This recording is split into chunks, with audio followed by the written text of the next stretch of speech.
Esse desenho mostra o que acontece no processo chamado hemostasia, que é a interrupção de uma lesão no vaso sanguíneo, impedindo a hemorragia excessiva, ou seja, a perda de sangue, né?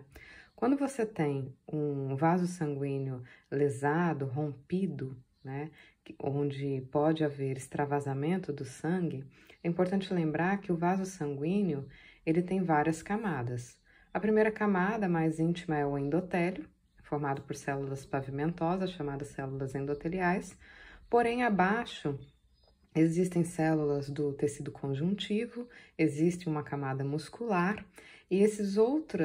outras camadas do vaso sanguíneo vão estar envolvidas na interrupção da hemorragia, ou seja, da perda de sangue, né? A primeira coisa que acontece quando você tem uma ruptura num vaso sanguíneo é que as células do tecido conjuntivo adjacente, ou seja, abaixo do endotélio, vão expor o fator de von Willebrand. Esse fator exposto provoca uma alteração em uma célula sanguínea muito importante relacionada à coagulação, ou seja, à hemostasia, que são as plaquetas. As plaquetas são células que são, na verdade, fragmentos de células gigantes, chamado hemocariócitos, e as plaquetas, na verdade, têm o formato de um disco achatado. Porém, quando em contato com o fator de von Willebrand, as plaquetas, elas se transformam, elas mudam o seu formato de disco para ouriço, né? Então, essas células, agora no formato do ouriço, se ligam uma à outra, né, e bloqueiam a lesão do vaso sanguíneo, e esse bloqueio é primário, ou seja, a hemostasia primária é decorrente da formação do tampão plaquetário, ou seja, um tampão de plaquetas.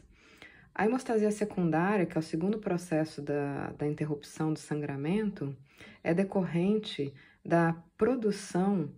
através dos fibroblastos, que são células aqui do tecido conjuntivo, ou do próprio endotélio adjacente, essas células vão produzir trombina. Essa proteína, ela é responsável por quebrar uma outra proteína chamada fibrinogênio em fibrina. Essa proteína, fibrina, quando transformada de fibrinogênio para fibrina, ela tem um caráter de fibras e ela forma então uma malha de proteínas em cima do tampão plaquetário, contraindo o tampão plaquetário e formando então um coágulo, né, que vai interromper a perda de sangue. A formação desse coágulo, no entanto, precisa ser controlada para que ele não venha interromper o fluxo sanguíneo, bloqueando a passagem de sangue, e esse controle também depende da produção de uma proteína pelas células endoteliais, essa proteína é chamada plasminogênio, que quebrada em plasmina vai quebrar a fibrina, controlando a formação deste coágulo sanguíneo.